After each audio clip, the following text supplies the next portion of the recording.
Assalamualaikum warahmatullahi wabarakatuh. Berjumpa kembali dengan saya dengan materi yang sama, yaitu tentang pengantar ilmu pendidikan. Jadi pertemuan yang sebelumnya sudah saya jelaskan mengenai tentang historis pendidikan atau sejarah pendidikan yang ada di dunia.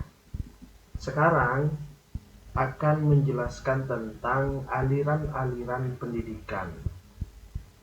Nanti diharapkan setelah menyimak pembelajaran ini, diharapkan mahasiswa mampu sedikit banyak memahami tentang aliran-aliran yang seperti apa yang ada di dunia ini, terutama di negara kita, sehingga mahasiswa juga bisa membedakan mana yang aliran positivisme, aliran negativisme, dan lain sebagainya, sehingga akan menjadikan bekal pengetahuan untuk mahasiswa itu sendiri.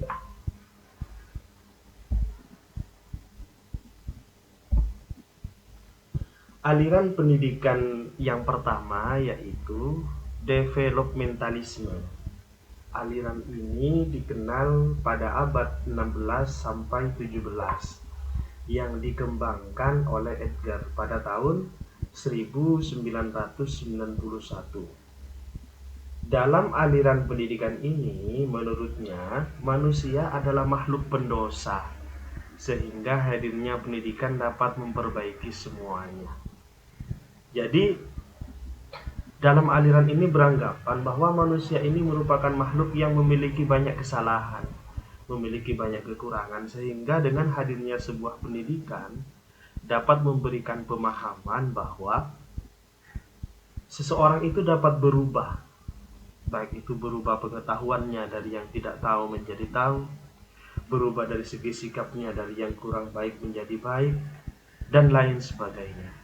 Jadi dalam praktik ini, guru sudah tidak diberikan hukuman fisik lagi dan lain sebagainya. Jadi dalam aliran ini cukup baru ya, cukup sudah menyesuaikan dengan keadaan pada era-era sekarang. Masih tidak terlalu jauh. Karena dalam praktik pendidikan ini, seorang guru itu sudah tidak memperlakukan lagi hukum fisik kepada siswa atau mahasiswa dalam proses transformasi pengetahuan.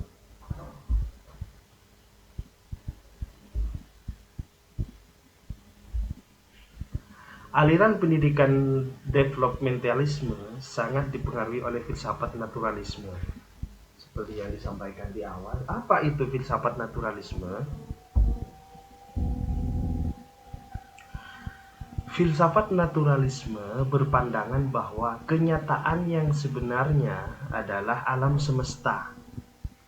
Jadi kalau sudah berbicara tentang natural, ya yang sepertinya, yang seharusnya terjadi, yang sudah kelihatan, yang tampak, natural, tanpa pemanis buatan kalau katanya anak-anak zaman sekarang. Jadi yang dimaksud alam semesta selain alam spiritual atau alam supranatural.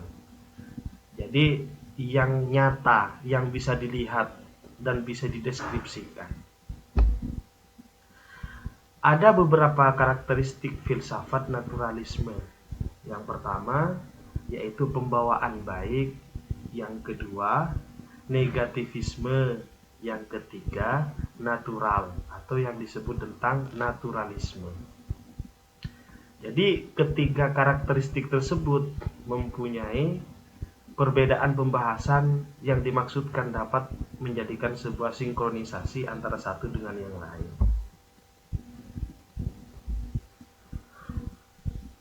Selanjutnya, apa yang dimaksud dengan pembawaan baik?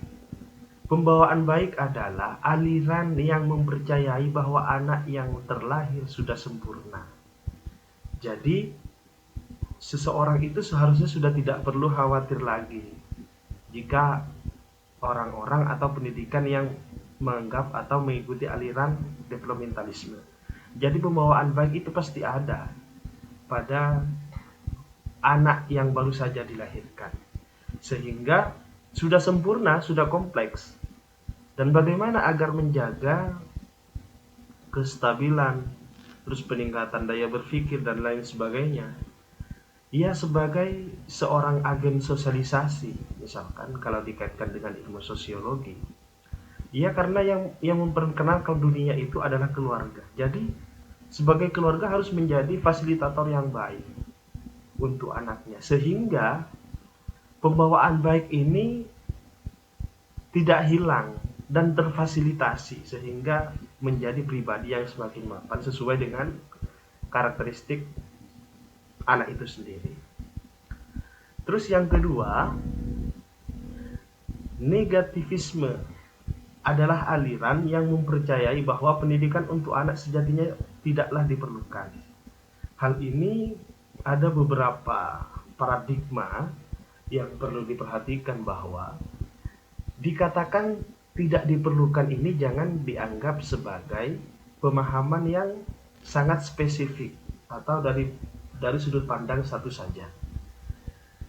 Jadi ketika melihat beberapa kalimat yang sejatinya seperti ini, misalkan tidak diperlukan, pendidikan itu tidak diperlukan, artinya pada aliran negativisme itu berpendapat atau mempercayai karena anak sudah memiliki bawaan yang baik atau karakteristik yang baik, itu sudah tidak memerlukan pendidikan, tapi yang dibutuhkan adalah teman yang dapat mengarahkan pembawaan baiknya agar tidak dipengaruhi oleh suasana atau kejadian-kejadian yang tidak sesuai dengan tatanan yang ada.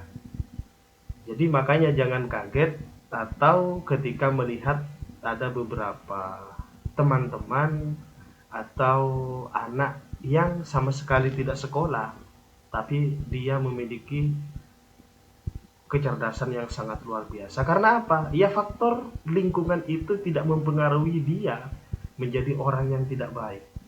Malah hidup di suasana yang baik-baik, baik itu dari segi pendidikan, moral, sosial, sesuai dengan karakteristik yang ada.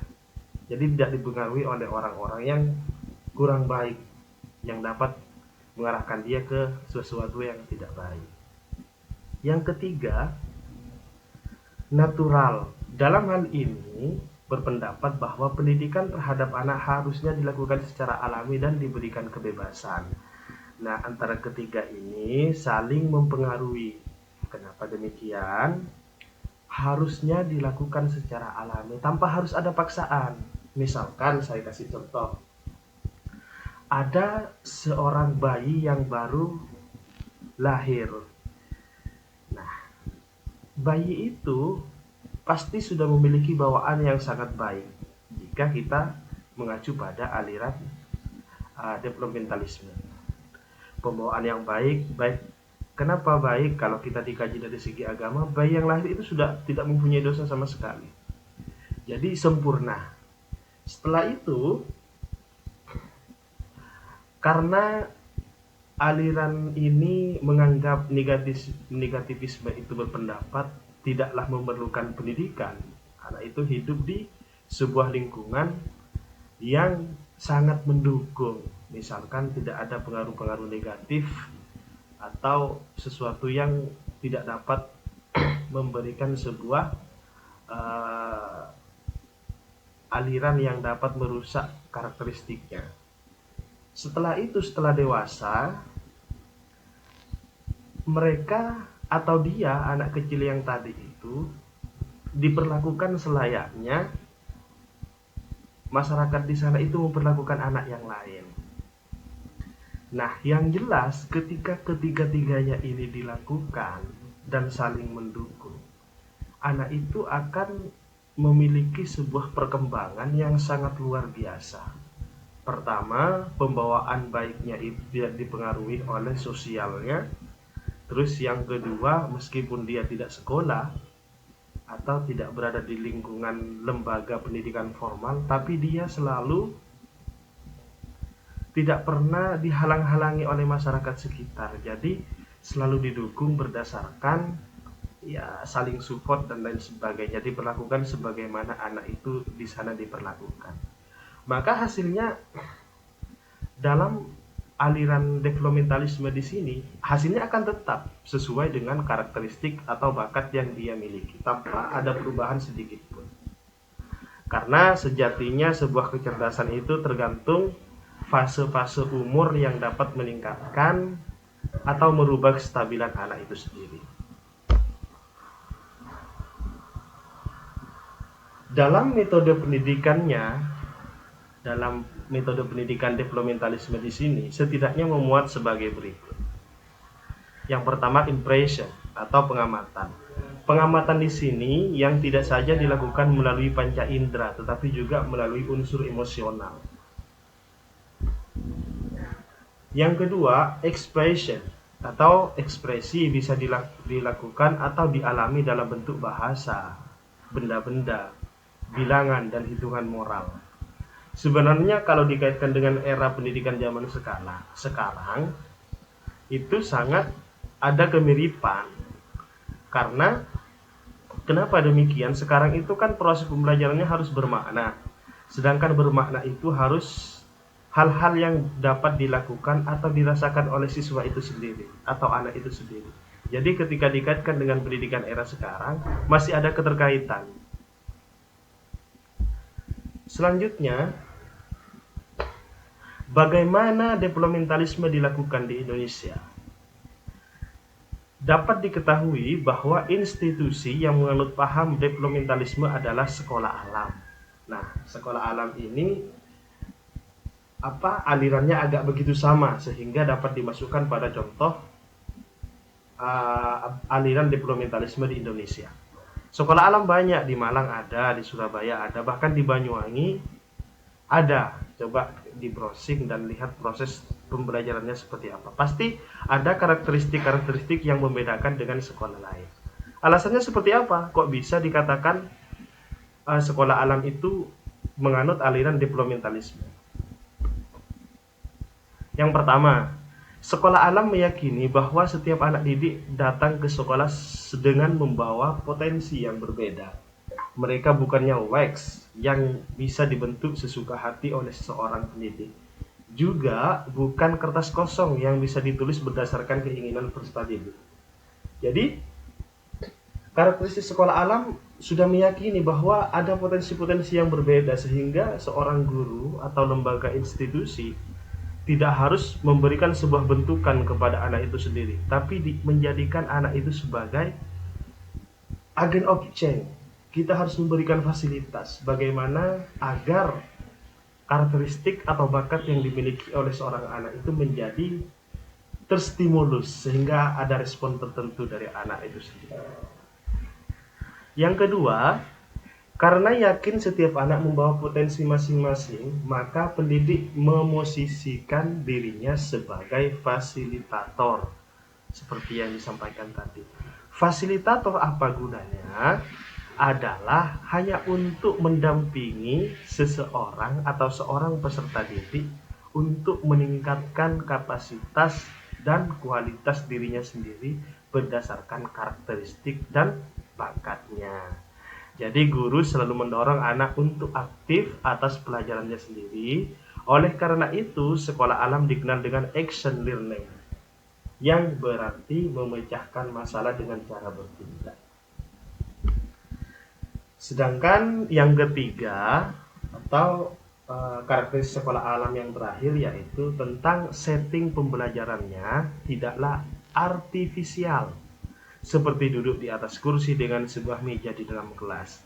Namun pembelajaran dilakukan di alam atau alami.